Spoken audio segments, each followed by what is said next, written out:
ईरानी सदर की हादसाती मौत पर इसराइल और अमेरिका खामोश क्यों? मशरिक़ वस्ता में कशीदगी बढ़ने का खतरा पैदा हो गया। क्या ईरानी सदर के हेलीकॉप्टर हादसे में इसराइल मुलव्विस था? हेलीकॉप्टर हादसे में जवाहग इब्राहिम रईसी कौन थे? ईरानी सदर का तबाह होने वाला हेलीकॉप्टर किस मुल्क का तैयार करदा था? क्या अब पूरा मशरिक़ वस्ता जंग की लपेट में आने वाला है? आइए आज की वीडियो में तमाम तफसीलात आपके साथ शेयर करते हैं। हक पाकिस्तान के तमाम देखने वालों को अस्सलाम वालेकुम। नाजरीन, ईरानी सदर के हेलीकॉप्टर हादसे में जाँ बहक होने के बाद ईरान और इसराइल के दरमियान कशीदगी बढ़ने लगी है। मशरिक़ वस्ता में कशीदगी बढ़ने का खतरा है। मशरिक़ वस्ता की मौजूदा सूरत हाल में ईरानी सदर के हेलीकॉप्टर हादसे से मुख्तलिफ किस्म की कयास आराइयां जन्म ले सकती हैं, जिनकी वजह से खित्ते की सूरत हाल में तनाव मजीद बढ़ सकता है। फिलहाल ईरान के सरकारी मीडिया की रिपोर्ट्स में इस हेलीकॉप्टर हादसे की असल वजह सामने नहीं आई। इस हवाले से सुप्रीम लीडर आयतुल्लाह खमेनी का कहना है कि ईरानी हुकूमत बगैर किसी रुकावट के अपने तमाम उमूर जारी रखेगी। इसराइल का एक बड़ा और मजबूत इत्तेहादी अभी तक ईरानी सदर इब्राहिम रईसी के हेलीकॉप्टर हादसे में जाँ बहक होने की खबर पर खामोश है। क्या ईरानी सदर के हेलीकॉप्टर हादसे में इसराइल मुलव्विस था? तल अवीव की वजाहत। मशरिकी अजरबैजान सूबे में हेलीकॉप्टर हादसे में ईरानी सदर इब्राहिम रईसी समेत अहम शख्सियात जाँ बहक हो गई, जिसके बाद इसराइल की जानिब से एक वजाहती बयान सामने आया है।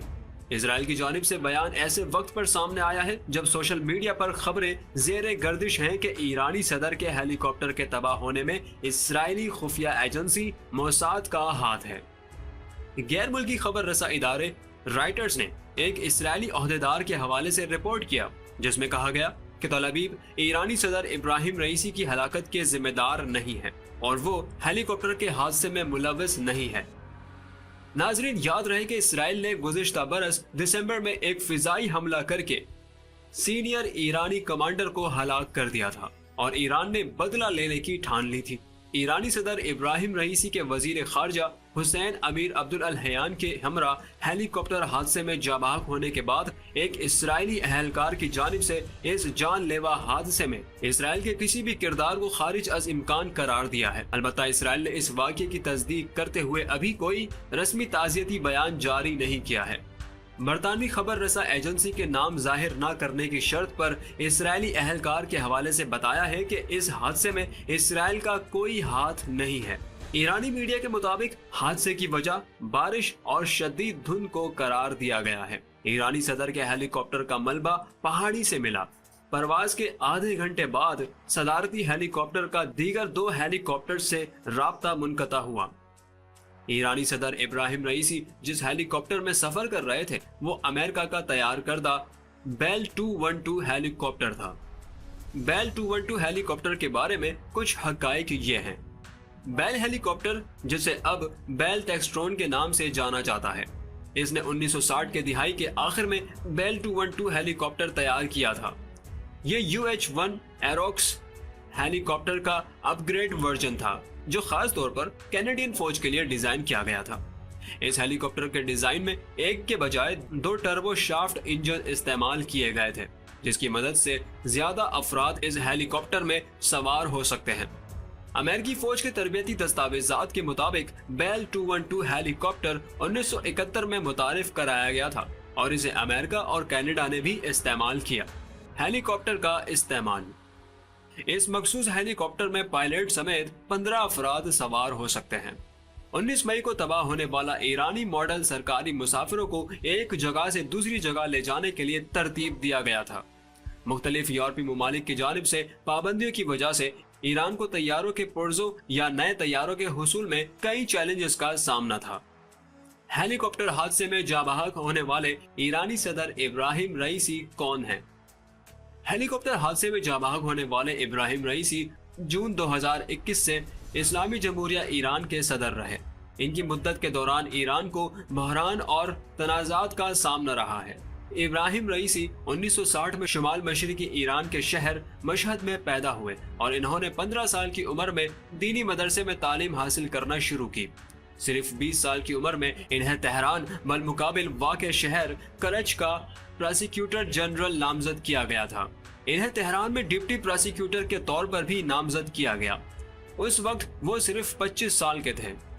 इस ओहदे पर रहते हुए इन्होंने इन 4 जजों में से एक की हैसियत से खिदमात अंजाम दी, जो 1988 में कायम उन खुफिया ट्रिब्यूनल्स का हिस्सा थे जो कि डेथ कमेटी के नाम से मशहूर हुए। 1983 में उन्होंने मशहद के नमाज जुम्मा के इमाम अहमद अल महूदा की बेटी जमीला अल महूदा से शादी की। उनकी 2 बेटियां हैं। बाद अज़ा उन्होंने 1989 से 1994 तक तेहरान के प्रोसिक्यूटर जनरल की खिदमात अंजाम दी, जिसके बाद 2004 से 2014 तक अदालती अथॉरिटी के डिप्टी चीफ और फिर 2014 में नेशनल प्रोसिक्यूटर जनरल रहे। इब्राहिम रईसी बतौर सदर। 2017 में इब्राहिम रईसी ने सदारत का उम्मीदवार बनकर मुबस्सिरीन को हैरान कर दिया था। उस वक्त उनके मुखालिफ हसन रूहानी थे, जिन्होंने आलमी ताकतों के साथ ईरान के 2015 के जौहरी मुआहदे के मुज़ाकरात की निगरानी की थी और पाबंदियों में नरमी के बदले इसके जौहरी प्रोग्राम को महदूद कर दिया था। जबकि इब्राहिम रईसी ने 2015 के जौहरी मुआहदे JCPOA की मुखालिफत की थी। 2017 के इंतखाबात में हसन रूहानी पहले मरहले में 57% वोट हासिल करके भारी अक्सरियत से दूसरी मर्तबा कामयाबी हासिल कर चुके थे। अपनी शिकस्त के बाद इब्राहिम रईसी ने 2021 में दोबारा सदारती ओहदे के लिए इंतखाबात में हिस्सा लिया और जून 2021 में उन्होंने 62% वोट हासिल करके कामयाब रहे। लेकिन इंतखाबात में कम टर्न आउट 48.8% के बाइस मुतादिद एतदाल पसंदों को इंतखाब लड़ने की इजाजत नहीं थी। इब्राहिम रईसी ने 2021 में एक ऐसे वक्त में बतौर सदर मुल्क की बाग दौड़ संभाली थी जब ईरान शदीद समाजी बहरान के साथ साथ अपने मुतनाज़े जौहरी प्रोग्राम के सबब अमेरिका की वजह से आयद की गई पाबंदियों की वजह से माशी दबाव का शिकार था। तनाज़ात और मुश्किलात। उन्हें अपने दौर में उस वक्त शदीद मुश्किलात का सामना करना पड़ा था जब सितंबर 2022 में महसा अमीनी की दौरान हिरासत मौत के बाद मुल्क भर में बड़े पैमाने पर मुजाहिरे किए गए थे। कई महीनों से जारी इन मुजाहिरों ने ईरान को बड़ा धचका पहुंचा था। मुजाहिरों के दौरान खवातीन ने अपने हिजाब उतारे, जलाए और एहतजाज में अपने बाल काट दिए थे। गैर मुल्की इंसानी हुकूक की तंजीमों के मुताबिक ये रैलियां 2023 के वस्त में उस वक्त खत्म हुई जब तकरीबन 500 अफराद जाँ बहक हो गए थे और सिक्योरिटी फोर्सेस एहतजाज को रोकने के लिए हरकत में आई थी। बदअमनी में मुलविस 7 अफराद को फांसी दी जा चुकी थी। मार्च 2023 में इलाकाई हरीफ तस्वुर किए जाने वाले ईरान और सऊदी अरब ने हैरान कुन तौर पर एक मुआहदे पर दस्तखत किए थे, जिसके बाद दोनों मुल्कों के दरमियान सिफारती ताल्लुकात बहाल हो गए थे। जहां एक तरफ पाकिस्तानी वजीर आजम शहबाज शरीफ और उनके भारतीय हम मनसब वजीर आजम नरेंद्र मोदी समेत दुनिया भर से ईरानी सदर की नागहानी वफात पर ताज़ियती पैगामात का सिलसिला जारी था।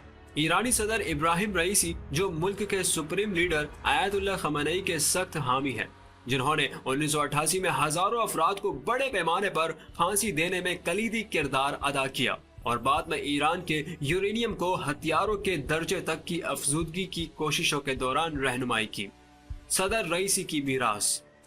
इब्तदाई तौर पर एक दीनदार पस मंजर के साथ सदर रईसी का रवैया अक्सर सियासतदान के बजाय एक मुबल्लिग जैसा होता था, जैसा कि अक़वाम मुत्तहिदा के सामने कुरान को बोसा देने जैसे उनके अमल से जाहिर होता है। 2017 के सदारती इंतखाबात में निस्बतन एतदाल पसंद हसन रूहानी के हाथों शिकस्त खाने के बाद सदर इब्राहिम रईसी बिलाखिर 4 साल बाद एक ऐसे इंतखाबात में इक़्तिदार पर फाइज हुए जो सुप्रीम लीडर आयतुल्लाह खamenei की तरफ से अहम अपोजिशन उम्मीदवारों को खत्म करने के लिए कराए गए थे। सदर इब्राहिम रईसी का उरूज आलमी ताकतों के साथ सदर हसन रूहानी के तारीखी जौहरी मुआहदे के खात्मे के बाद हुआ, जो कि साबिक अमेरिकी सदर डोनाल्ड ट्रंप के इस मुआहदे से एक तरफा दस्तबरदारी का शाखसाना था। इस कार्रवाई से तेहरान और वाशिंगटन के दरमियान शदीद कशीदगी के दौर का आगाज हुआ, जो अभी तक जारी है।